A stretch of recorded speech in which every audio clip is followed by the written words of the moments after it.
یہ حضرت ابراہیم بن ادہم رحمۃ اللہ تعالی اپنے وقت کے بہت بڑے صوفی ہوئے ہیں. کسی نے آپ سے سوال کیا، عرض کی تھی حضرت آپ کے پیر کون ہیں؟ حضرت نے بڑے بڑے با کمال لوگوں سے فیض پایا، وہ لیکن آپ نے فرمایا بھائی میرا جو پیر ہے نا وہ تو میرا غلام ہے. حضرت ابراہیم بن ادہم آپ کا پیر آپ کا غلام ہے؟ فرمایا ہاں بھائی میں نے تو اسی سے بندگی سیکھی تھی. اصل میں جی آپ کے اور میرے کاغذوں میں پیر کا کانسیپٹ کچھ اور ہے، لیکن جو کتابوں میں پیر کا کانسیپٹ لکھا ہے وہ کچھ اور ہے. پیر کا کام ہے رشد و ہدایت، پیر کا کام ہے مرید کو انداز بندگی سکھانا. لیکن آپ کے اور میرے کاغذوں میں پیر کا کانسیپٹ یہی ہے کہ اونج نہیں پیر کل وڑنا کوئی بھی، جدو کتے کو پھسکا پہ گیا تو چٹ پیر نو فون حضرت ڈائی لو میرے لئے. ہمارے نزدیک پیر کا کام، میں یہ نہیں کہہ رہا کہ اس کام کے لیے آپ پیر صاحب کو دعا کے لیے نہیں کہہ، لیکن یہ کام بعد میں ہے. اصل کام رشد و ہدایت ہے. اصل کام ہے پیر کا تیرا تعلق بارگاہ نبوت سے جوڑ دینا. اصل کام ہے پیر کا تیرے اندر بندگی کے رنگ بھر دینا. یہ بعد والی باتیں ہیں ساری، یہ باتیں بعد والی ہیں حضرت ساری. تو آپ اس حوالے سے گفتگو فرما رہے تھے. فرمایا میرا پیر تو میرا غلام ہے. عرض کی حضرت وہ کیسے؟ فرمایا میں جس دن اس کو خرید کے لایا نا تو خرید کے تو اس کو لے آیا، لیکن مجھے اس کا نام نہیں پتا تھا. تو میں جب اس کو گھر لے آیا تو میں نے پوچھا بھائی ظاہر ہے جب بھی کوئی کام پڑے گا، مجھے اگر پیاس لگی ہے، پانی پینا ہے یا کوئی بھی کام ہے تو تجھے پکارنا تو ہے نا، تو ذرا اپنا نام تو بتا تاکہ میں تجھے تیرے اس نام سے پکار سکوں. تو آگے سے کہتا ہے حضرت میں تو غلام ہوں، غلاموں کا بھی کوئی نام ہوتا ہے، آپ جس نام سے پکاریں گے میرا وہی نام ہے. بڑے آپ نے فرمایا بھائی یہ دیکھ میں نے تو گدڑی پہن رکھی ہے، ہم نے تو یہ چن لیا یہ لباس، تو بتا تو کس قسم کا کپڑا پسند کرتا ہے تاکہ میں بازار سے آتے ہوئے تیرے لیے وہ کپڑا خرید لاؤں. وہ آگے سرچ کرتا ہے حضور میں تو غلام ہوں، غلام کی کیا اپنی مرضی ہوتی ہے، آپ جو پہنائیں گے میں پہن لوں گا. فرماتے میں بڑا حیران ہوں کیسا غلام ہے بھائی، کیسا یہ اپنے مالک کی خوشنودی کا طالب ہے.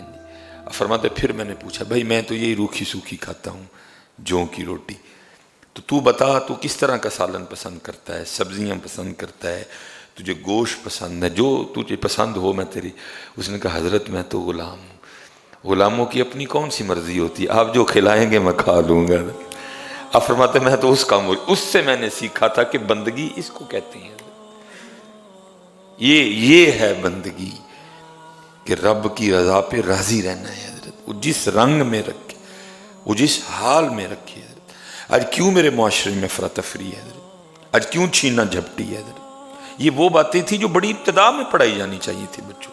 پتر اپنی مرضی نہیں، مرضی والے کی. یہ بڑی بالکل شروع کی کتابیں ہیں، یہ ان کتابوں میں پڑھائی جانے والی. بیٹا امیری یا غریبی یہ تیرا انتخاب نہیں ہوگا، یہ انتخاب تیرے لیے تیرا اللہ کرے گا. وَتُعِزُّ مَن تَشَاءُ وَتُذِلُّ مَن تَشَاءُ تُؤْتِي الْمُلْكَ مَن تَشَاءُ وَتَنزِعُ الْمُلْكَ مِمَّن تَشَاءُ. یہ وکری بات ہے حضرت، جب وہ ہمیں دیتا ہے تو میں تقریباً حضرت الا ما شاء اللہ کتے حضرت کوئی حال ملے جس کو اپنی غربت یاد ہے. یہ تو میں نے تقریباً لوگوں کو بھولو کہنا میں پیو دے ٹڈو میر جمع الا ماشاء اللہ. حضرت جی میں نے کچھ احباب دیکھے ہیں جن کو حضرت اپنی غربت کے دن یاد ہے، وہ کوئی ماننے کو تیار ہی نہیں ہوگا. میں تو کبھی غربت دیکھی نہیں ہے. خرابی کیا ہوتی ہے کہ پہلی اور مین غلطی کہ ہم سمجھتے ہیں کہ یہ میرا اپنا انتخاب ہے، یہ میری محنت ہے، یہ میری دوڑ دھوپ ہے، یہ میں نے کیا. یہ تیرا انتخاب ہے ہی نہیں.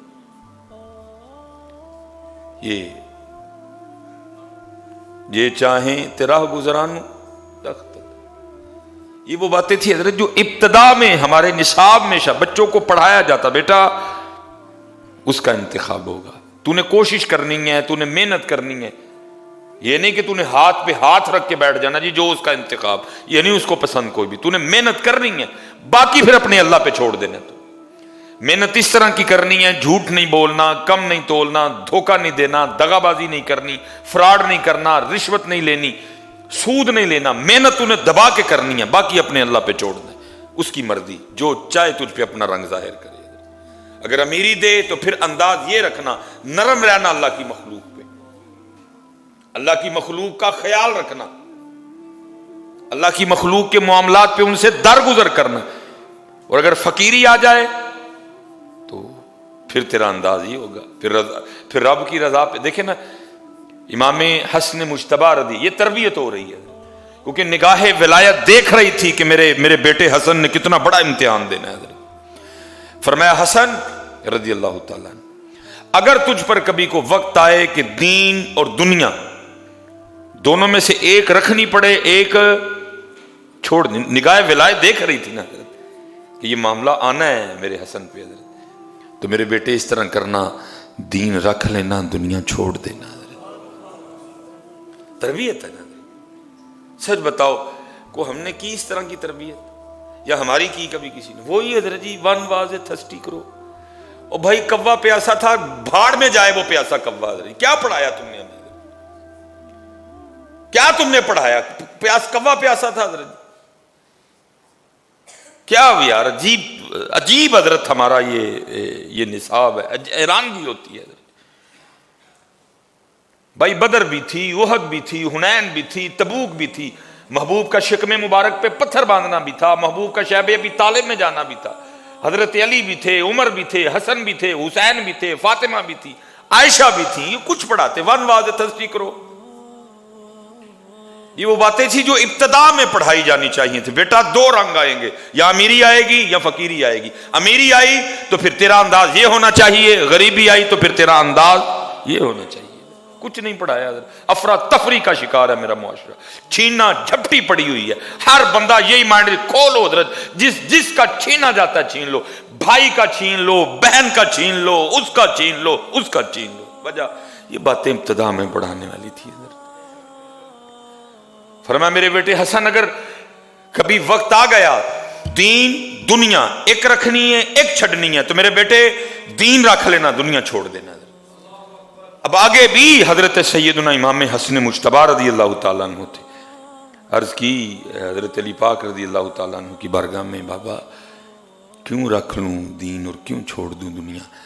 فرمایا بیٹا اس لیے دنیا چھوڑ دینا کیونکہ اگر تو دنیا کو نہیں چھوڑے گا ایک وقت آئے گا وہ تجھے چھوڑ دے گی ہے، لیکن تیرا دین نہ تجھے دنیا میں چھوڑے گا، نہ تیرا دین تجھے قبر میں چھوڑے گا، نہ تیرا دین تجھے حشر میں چھوڑے گا۔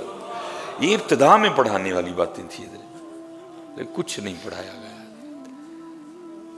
کچھ بھی نہیں پڑھایا گیا حضرت ایسا۔ اور اگر بس پڑھایا بھی گیا تو بس پڑھایا نہیں گیا، وہ رٹایا گیا، وہ چٹایا گیا حضرت جی۔ پڑھایا جو پڑھانے والا تھا وہ بھی میرے جیسا تھا، وہ خود رب کی رضا پہ راضی نہیں تھا حضرت، اس کو خود نہیں پتا تھا رب کی رضا ہوتی کیا ہے۔ اب دیکھیں نا حضرت بابا صاحب یہ تھے پڑھانے والے جن کا پھر پڑھا اثر بھی کرتا تھا حضرت، جن کا بولا اثر بھی کرتا تھا، جن کا بولا پھر دلوں میں بھی اترتا تھا حضرت جی، جن کا بولا پھر دلوں میں بھی اترتا تھا حضرت۔ وہ بابا صاحب کا لکھا ہے کوئی مرید تھا تو اس کے بچے کے نا وہ گڑ کی وجہ سے دانت ختم ہو گئے، وہ اپنے بچے کو بابا صاحب کی بارگاہ میں لے کے آیا، عرض کرتا ہے حضرت کچھ ظاہر ہے باپ بیٹے کا رشتہ تو میری تو نہیں سنتا، آپ اس کو ارشاد فرمائیں کہ گڑ نہ کھایا کرے کیونکہ گڑ کھانے کی وجہ سے اس کے دانت ختم ہو گئے۔ آپ نے فرمایا کل اس کو لے کے آنا۔ اس نے کہا کل شاید حضرت کو تعویذ دیں گے، کوئی دم فرمائیں گے خاص۔ اگلے دن پھر لے کے آیا، آپ نے کندھے پہ ہاتھ رکھ کے فرمایا بیٹا گڑ نہ کھایا کر۔ وہ بڑا حیران ہوا اور اس کرتا بابا صاحب اگر یہی بات ارشاد فرمانی تھی تو کل ہی کہہ دیتے، میں اتنی دور سے آیا پھر گیا پھر آیا۔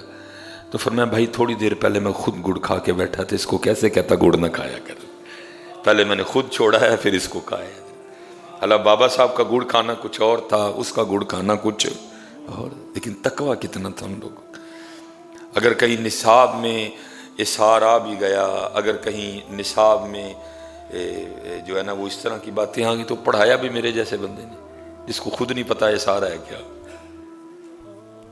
مجھے یاد ہے مجھے حضرت صاحب پوچھنے لگے بابا جی مجھ پہ تھی ہی نہیں قربانی حضرت، مجھے فرمان لگے بابا جی قربانی دینی ہے عید کی، میں جناب نہیں، تو فرمایا جو قربانی دینی نہیں دے پھر قربانی دا بیان کے میں کرنا جائے جاؤ کہ اضافہ ہو جا کے، مجھے فرمان لگے جب تو آپ ہی نہیں قربانی دینی تو قربانی، میں کہ حضرت میرے واجب بھی، فرمایا نہیں واجب شکریہ کے طور پہ دے، اتنا مالک نے کرم کیا ہوا ہے، اتنا تجھے رب نے نام دے دیا، جا کے قربانی، تو قربانی دینی نہیں ہے تو قربانی بیان کی کرنی ہے۔ وہ اس طرح کے تقوی والے لوگ تھے حضرت، فرمایا تو نے قربانی دینی تو قربانی بیان کیا کرے گا جا کے میاں، تو کس طرح ممبر پہ بیٹھ کے قربانی کو بیان کرے گا؟